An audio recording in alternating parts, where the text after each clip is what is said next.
My dad works in B2B marketing. He came by my school for career day and said he was a big ROAS man. Then he told everyone how much he loved calculating his return on ad spend. My friends still laugh at me to this day. Not everyone gets B2B, but with LinkedIn, you'll be able to reach people who do. Get a $100 credit on your next ad campaign. Go to linkedin.com/results to claim your credit. That's linkedin.com/results. Terms and conditions apply. LinkedIn, the place to be, to be. Preparémonos para la guerra. Capítulo 2. Pactos con Dios. Tenemos un Dios maravilloso que se deleita en concertar pactos con su pueblo. La Biblia entera es la historia de los pactos de Dios con su pueblo. El capítulo anterior ilustra solo una de las ocasiones en las que Dios pactó con Elaine y conmigo. Tenemos un Dios que conoce el fin desde el principio. Él sabía que Satanás iba a pedir la vida de Elaine y la mía, y por eso nos pidió que hiciéramos ese pacto con él casi 6 meses antes. Satanás no supo del pacto sino hasta el día en que pidió nuestras vidas. No dudo que si hubiéramos desobedecido a Dios y no hubiéramos concertado aquel pacto con Él, los satanistas nos habrían matado como sacrificio en la misa negra. Oh, la inescrutable sabiduría del gran Dios nuestro. Quiero discutir un poco más este importante principio. Demasiados cristianos no saben del deseo de Dios de pactar con su pueblo y, por lo tanto, no están alertas para escuchar las instrucciones del Espíritu Santo cuando Dios quiere pactar con ellos. Examinemos lo que dice la palabra de Dios sobre el tema de los pactos. El regalo de Dios al darnos a Jesucristo es considerado un pacto de Dios con los hombres. Ahora bien, el punto principal de lo que venimos diciendo es que tenemos tal sumo sacerdote, el cual se sentó a la diestra del trono de la majestad en los cielos, ministro del santuario, y de aquel verdadero tabernáculo que levantó el Señor, y no el hombre. Pero ahora tanto mejor ministerio es el suyo, de Jesús, cuanto es mediador de un mejor pacto, establecido sobre mejores promesas.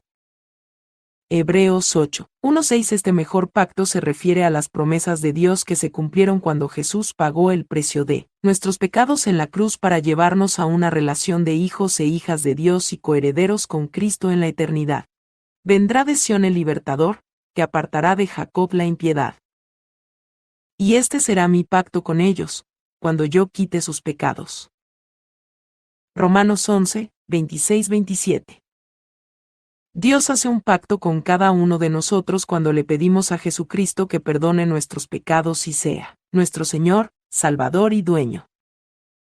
La mayoría de los cristianos se detienen ahí, pero ese no es el deseo del corazón de Dios. Somos tan privilegiados que Dios tiene un plan para cada uno de nosotros y una tarea especial para que cada cual realice. Si simplemente estuviéramos dispuestos a dejar que Él se salga con la suya en nuestras vidas. Muchas veces Dios nos hablaría a través del Espíritu Santo, y nos dejaría saber si desea concertar algún pacto con nosotros como lo hizo con Noé, Abraham, Moisés, Josué y otros a través de las páginas de la Biblia. Pactar con Dios ha sido una parte muy importante de mi vida, y lo que mayor estabilidad me ha proporcionado durante los últimos 7 años de guerra a fondo contra Satanás. Permítame hablar de algunos de estos pactos con la esperanza de ayudarle a usted a entender este importante principio. Yo soy hija de un pacto. Mis padres se casaron a los 36 años de edad. Eran primeras nupcias para ambos, y ambos eran cristianos. Tuvieron a mi hermano cuando mamá tenía 40 años, y el doctor le dijo que no podía tener más hijos, pero ni ella ni mi padre se sentían felices con esa decisión. Como un año más tarde, mi madre y mi padre se pusieron juntos de rodillas e hicieron un pacto con el Señor.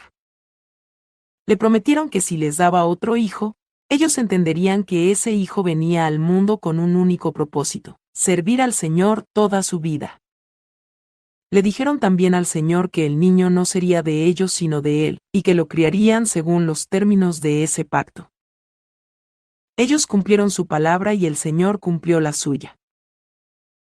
Yo soy el vástago que Dios les dio. Satanás intentó matarme desde el principio.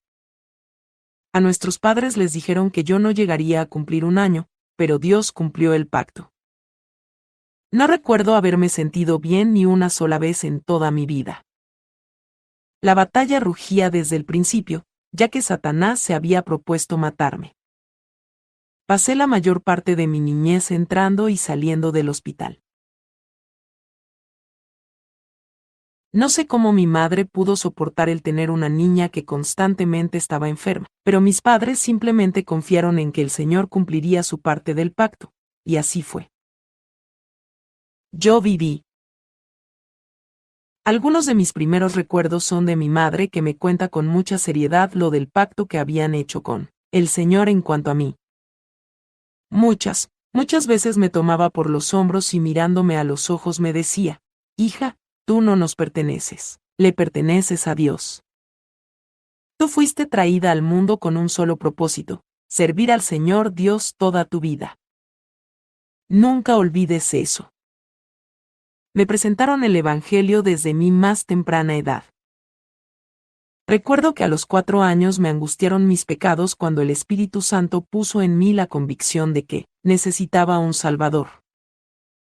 Recuerdo muy bien que pasé noches de rodillas en mi cuarto llorando por mis pecados hasta que por fin, un día, el Señor me confirmó la realidad de su existencia, que Jesucristo era real y que había muerto en la cruz para lavar mis pecados. Qué día tan feliz para mí y para mis padres fue el día en que el Señor por fin me dio paz en cuanto a que Jesucristo ya era mi Salvador. Eso fue antes de que yo cumpliera los 5 años. Los años transcurrieron y llegaron los problemas.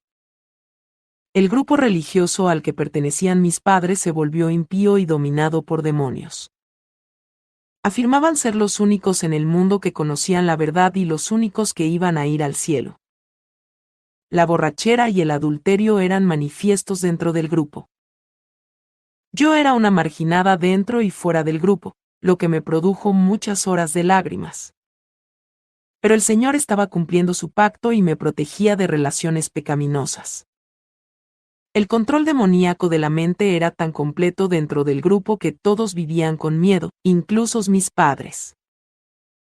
Se convirtió en un grupo muy rígido.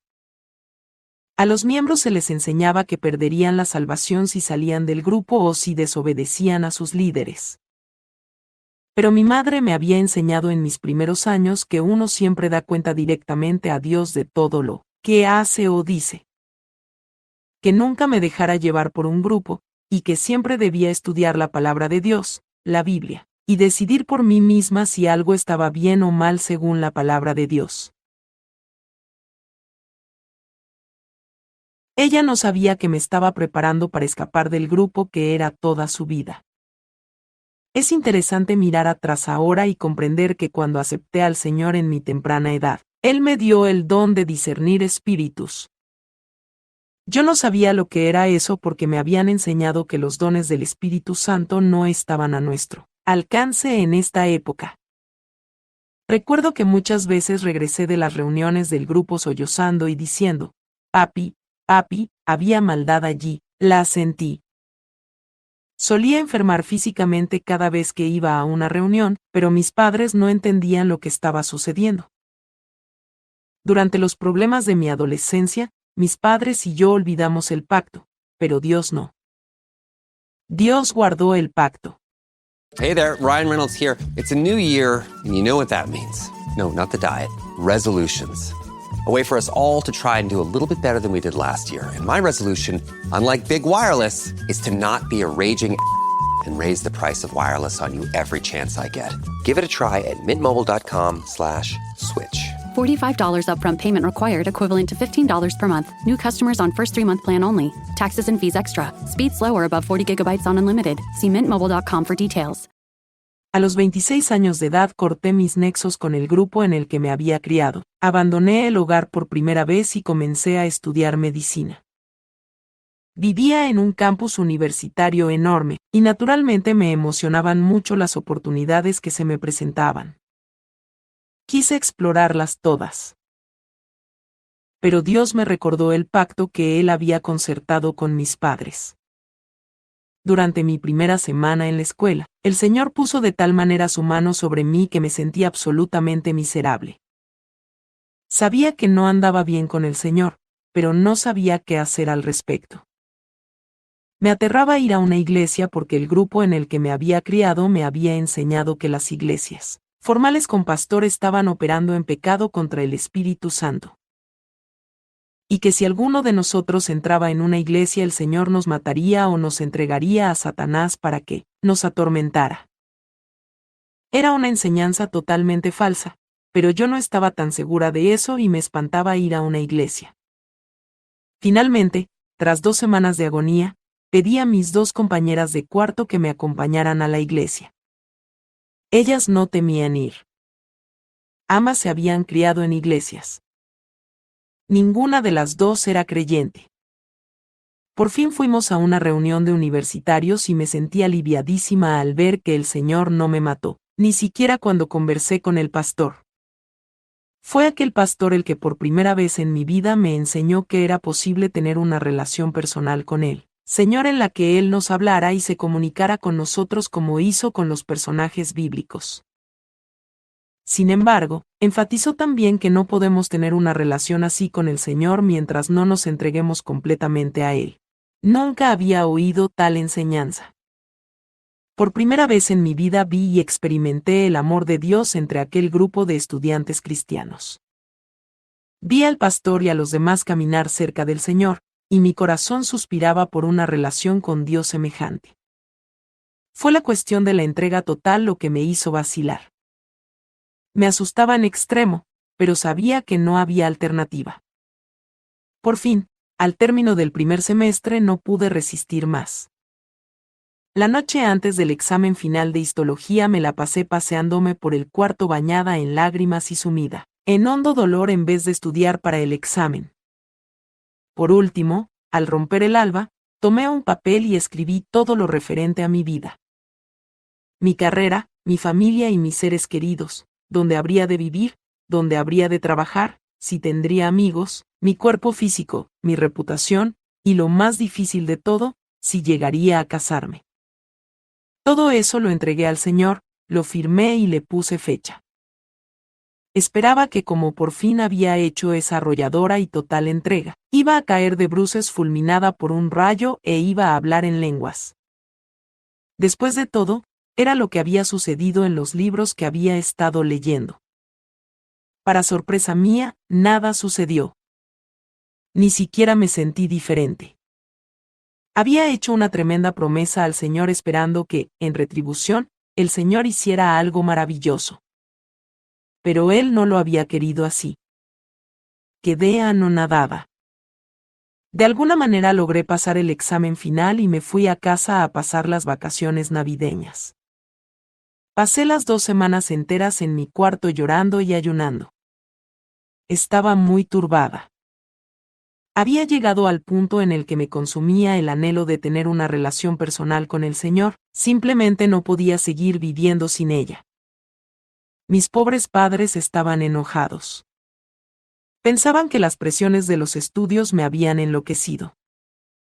No podían comprender lo que yo les explicaba. Finalmente, 2 días antes de que terminaran las vacaciones hice las maletas y regresé a la universidad. Jamás olvidaré el siguiente día. Fui a ver al pastor del grupo y me senté a llorar en su oficina mientras le hablaba de mi entrega al Señor y el hecho de que nada había sucedido. El Señor no me había hablado ni una vez, y ni siquiera me sentía diferente. El pastor comenzó a reír. Apuesto a que esperabas que un rayo te fulminaría y empezarías a hablar en lenguas, ¿no es cierto? Claro. ¿No ocurre siempre así? No. Dios es Dios y siempre hace lo que desea. Él obra de modo diferente en la vida de cada persona. La Biblia ordena sed llenos del Espíritu, Efesios 5:18. ¿Le has pedido al Señor que te llene de su Espíritu Santo y le has entregado tu vida por entero? Ahora debes ponerte de rodillas y, por fe, darle gracias por cumplir su promesa y pedirle que obre en tu vida como Él quiera hacerlo. Y sigue adelante, que ya verás cómo el Señor empieza a cambiar tu vida. Le doy gracias a Dios por la sabiduría de aquel pastor. Hice como me dijo, y a las 3 semanas yo era una persona diferente. El primer cambio que experimenté fue un hambre increíble de leer y estudiar la palabra de Dios. Por primera vez en mi vida me leí la Biblia de tapa a tapa. Rápidamente el Señor me hizo fijarme en numerosos aspectos de mi vida que no le agradaban. Como al mes de haberme entregado totalmente, me habló por primera vez. El tema de escuchar al Señor se discute a fondo en el capítulo 7. Después de eso, mi relación con el Señor creció rápidamente. El tema de las emociones intensas que yo esperaba experimentar acompañadas de hablar en lenguas nos lleva a un punto importante. Satanás ha atacado la cuestión de los dones del Espíritu Santo, el bautismo del Espíritu Santo, como algunos lo llaman, más fuertemente que cualquier otra cosa, especialmente en estos últimos tiempos. La mayoría de los carismáticos quieren poder sin la cruz. Tristemente, se especializan en las experiencias emocionales. Los ultraconservadores tampoco quieren la cruz, por lo que dicen que tener poder no es para nuestros días. Ambas posiciones están equivocadas.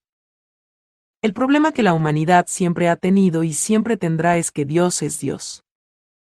Él no tiene que darnos cuentas de nada, y nosotros no podemos controlarlo a Él de ninguna manera. Él no tiene que hacer las cosas como nosotros queremos que se hagan. Los dones del Espíritu Santo son eso precisamente. Dones que da y se manifiestan cuando el Espíritu Santo lo quiere y no cuando nosotros queremos. Nosotros no podemos demandar los dones ni obligarlos a que operen en nuestra vida en la forma en que queremos. Solo entran en acción cuando Dios lo determina. Tenemos que andar en obediencia y fe. Parte de esa fe es entender y aceptar que los dones operan solo en la forma en que lo quiere el Señor. Los cristianos tendemos a malgastar el tiempo tratando de formular doctrinas que circunvalan la soberanía de Dios. Eso no se debe hacer. Mientras antes aceptemos eso, más pronto nuestra relación con el Señor será más íntima. Mi primer pacto con el Señor fue en el momento de mi salvación. Mi segundo pacto fue cuando puse a Jesús como el amo de mi vida al hacerle aquella entrega total. Yo fui la iniciadora de esos 2 pactos. Los demás pactos en los años posteriores han sido iniciados por Dios. Creo que Dios desea que cada persona tome la iniciativa en estos 2 primeros pactos, y Dios la toma de ahí en adelante. Mis padres le pidieron un pacto al Señor con el cual Dios demostró estar de acuerdo al realizar el milagro de que se produjera el segundo embarazo de mi madre. Tuvieron solo 2 hijos. El tercer pacto importante que he hecho con el Señor fue cuando acepté su llamado a la batalla espiritual. Escribí de esto en mi primer libro, Él vino a libertar a los cautivos. Este tercer pacto lo concertamos 5 años después del segundo. Por orden del Señor, yo había instalado a Elaine en mi casa para protegerla de los ataques de los satanistas. Después de que el Señor nos libró, hubo un breve periodo de espera antes de que comenzara la batalla contra los demonios de Elaine. Al mirar atrás a aquella época, comprendo que necesitaba otro pacto con el Señor antes de poder adentrarme en la batalla, como el que Dios había concertado con Josué antes de cruzar el Jordán y tomar Jericó. Dios mantuvo a raya a los espíritus demoníacos por unas 2 semanas hasta que yo me decidí en cuanto al nuevo pacto. Durante ese tiempo, el Señor me habló muy claramente y me dijo que deseaba establecer un pacto conmigo. Los términos de ese pacto eran los siguientes. Primero, yo tendría que consagrar mi vida a Dios para que Él la usara como quisiera para combatir directamente a Satanás y los demonios. Segundo, debía entender que por tal consagración tendría que pagar un altísimo precio. Terminaría perdiendo mi carrera, mi familia, mis amistades, y casi todo lo que más quería. Habría de sufrir enormemente en lo físico y en lo emotivo. Pero Dios prometió estar a mi lado a través de todo, y que a lo largo del proceso se me revelaría de una manera profunda y personal que no sería posible si seguía cualquier otro curso de acción en cuanto a mi vida. Muchas almas se salvarían y escaparían de la cautividad satánica. Dios también me aclaró que esta consagración era su primera opción para mi vida. Sin embargo, si prefería no tomarla y no concertaba aquel pacto con él, de todos modos me iba a bendecir en la carrera que había escogido en la rama de la oncología. Sin aquel pacto no iba a conocer a Dios de la manera personal e íntima en que lo conocería si pasaba por él, sendero de persecución de la batalla espiritual. Era una decisión difícil. Pasé como una semana atormentada por la decisión que debía tomar, calculando el costo lo mejor que podía. Sabía a ciencia cierta que si entraba en un pacto así no podría echar pie atrás. Si la cosa se ponía difícil, no podría cambiar de opinión. Si lo hacía, perdería mi relación con el Señor, y eso no lo podría soportar. Por fin, al final de esa semana, me puse de rodillas e hice aquel pacto con el Señor, pacto que cambiaría para siempre el curso de mi vida. Después de aquello, el Señor me ha propuesto pactos con mayor frecuencia. Poco después de la liberación definitiva de Elaine, el Señor me habló un día sobre mis momentos de quietud. Me pidió que hiciera otro pacto con él. Me dijo que sabía cuánto tiempo necesitaba pasar al día leyendo la Biblia y orando. Me pidió que me deshiciera de mi reloj despertador y lo dejara a él despertarme. Me dijo que a la hora en que él me despertara tenía que levantarme y pasar con él el tiempo que me quedara antes de tener que prepararme para ir al trabajo. Acepté el pacto, y desde entonces no he usado despertador. Durante los siguientes 2 años, la mayoría de las veces el Señor me despertó como a las 2 o las 3 de la mañana. Muchas veces me dejaba dormir 1 o 2 horas y pasaba el resto de la noche en oración, leyendo y estudiando la Biblia. Me entrenó en cuanto a despertarme instantáneamente a su llamado a cualquier hora de la noche. Gracias a eso salvamos la vida en más de una ocasión, pues frecuentemente hemos sido atacadas físicamente por los satanistas y el Señor me ha despertado para advertirme del peligro. Estoy segura de que al principio de aquel periodo de entrenamiento hubo veces en que desperté aunque el Señor no me había llamado. Sin embargo, al caminar por fe y al quedarme levantada cada vez que me despertaba, el Señor me estuvo enseñando a ser más sensible a su llamada. No soy la única persona a quien el Señor ha adiestrado de esta manera. Permítame dar otro ejemplo. Hace como 1 año caí enferma con un problema pulmonar. Me faltaba tanto el aire que tuve que pasar 2 semanas sentada en un silla, bien erguida. La primera noche en que mejoré lo suficiente para poder acostarme, estaba tan agotada que caí en un profundo sueño. Estaba yo dormida en el sofá de la sala cuando el Señor me llamó a eso de las 2 de la mañana y me dijo que me levantara y revisara la puerta principal. Oí que nuestro perro gruñía y gruñía, pero no lograba que mi cuerpo me obedeciera para levantarse. El Señor me entendía, como siempre. Mientras yo luchaba por despertarme lo suficiente para obligar a mi cuerpo a levantarse del sofá, el Señor despertó a un abogado cristiano amigo nuestro. Le dijo que se levantara y nos llamara. Afortunadamente, él obedeció. Aunque se sentía algo avergonzado de llamarnos, nos telefoneó. El teléfono estaba en la habitación de Elaine, quien tiene un sueño más profundo que el mío y está casi completamente sorda. Normalmente Elaine no habría oído el teléfono, pero el Señor aumentó el sonido del timbre para despertarla. Nuestro amigo le dijo que le daba mucha vergüenza llamar, pero que el Señor le había ordenado llamarnos y decirnos que estábamos en peligro. Elaine vino a donde yo estaba, se las arregló para despertarme totalmente y me contó lo de la llamada telefónica. Le pedí que revisara la puerta principal tal como el Señor me había dicho. Efectivamente, habían logrado romper la cerradura y estaban en ese momento abriendo la puerta. Elaine gritó y les ordenó que salieran en el nombre de Jesús. Huyeron. Poco después del pacto que describí en el primer capítulo, Elaine todavía estaba gravemente enferma en el hospital. Un domingo, mientras me dirigía a casa después del culto de la mañana, el Señor me habló y me dijo que pronto iba a enfrentarme a uno de los principales demonios al servicio de Satanás. y que iba a tratar de matarme. Señor, no me siento preparada espiritualmente para una confrontación así, le dije. El Señor me respondió, decide tú qué quieres de mí en preparación para ese enfrentamiento, y pasa al frente después del culto de esta noche, que yo pactaré contigo para darte esas cosas. Aquella tarde me arrojé sobre mi Biblia en oración. Hice una lista de 12 cosas, cada una con versículos que las respaldaban. Pedí, por ejemplo, la capacidad de sufrir penalidades como buen soldado de Jesucristo. Segunda de Timoteo 2:3. También pedí lo que dicen pasajes como Salmos 144:1. Bendito sea Jehová, mi roca, quien adiestra mis manos para la batalla y mis dedos para la guerra. Sobre todo, le pedí al Señor que me dirigiera con voz clara y que me hiciera bien sensible a su voz. Ese era el segundo pacto que hacía con el Señor en una iglesia.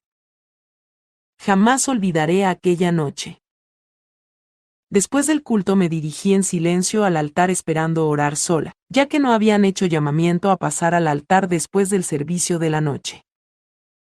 Sin embargo, el Espíritu Santo debió haber avisado al pastor Pat porque enseguida se me acercó y me preguntó en qué podía ayudarme. Le expliqué brevemente la situación. Llevaba escrita mi petición en un cuaderno que no abrí. No creí que fuera necesario que el pastor supiera lo que yo pedía. Accedió a orar conmigo y ser simplemente un testigo del pacto. Yo oré primero, y luego él hizo una de las más increíbles oraciones que yo haya escuchado jamás.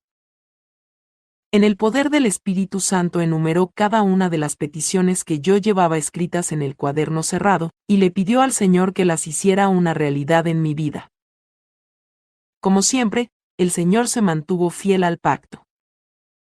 No solo sobreviví a la confrontación con el importante demonio, lo que ocurrió varias semanas después, sino que las promesas que el Señor me hizo en aquel pacto operan todavía en mi vida varios años más tarde. El simple conocimiento de que Dios siempre cumple su palabra me ha dado seguridad y fortaleza para pelear en la terrible guerra contra Satanás que ha continuado sin tregua durante los últimos 7 años de mi vida. Uno de mis más recientes pactos con el Señor fue cuando Él me mandó trasladarme a California. California era el lugar al que menos yo hubiera querido ir, debo añadir. No me siento en libertad de revelar todos los puntos de ese pacto, pero he aquí algunos de ellos. Debía trasladarme a California y vivir allí en total obediencia al Señor. Debía entender que a la larga iba a dar mi vida por el Señor en ese lugar. Él, a su vez, iba a suplir nuestras necesidades, no nuestros deseos, protegernos, hasta el momento en que nos tocara entregar nuestras vidas, y abrir las puertas para nuestro ministerio que Él deseara abrir y cerrar las que Él quisiera cerrar. Recuerde, Dios nunca trata a 2 personas de la misma manera. Para Él, cada uno de nosotros es tan precioso como individuo que nos quiere tratar como tales. Sin embargo, una vez que uno es consciente de este principio de los pactos con el Señor, Él queda en libertad de presentarnos sus deseos en cuanto a determinados pactos. El problema es este. La mayoría de las personas desean pactar con el Señor en sus propios términos, no en los términos de Dios. Quieren salud, riquezas y comodidades, y satisfacción de deseos carnales. Santiago lo dice mejor: pedís, y no recibís, porque pedís mal, para gastar en vuestros deleites. Santiago 4:3. Hay 2 pactos que cada cristiano debiera hacer con el Señor y que están claramente señalados en la palabra de Dios.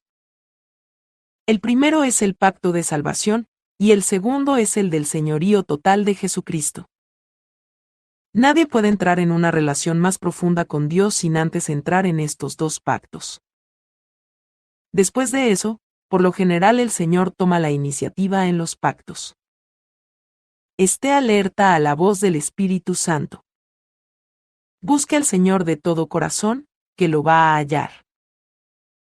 Él vendrá a usted, y se deleitará en concertar pactos con usted. Este fue el capítulo 2 de Preparémonos para la guerra. Por favor, síguenos para escuchar el libro completo. Que Dios te bendiga.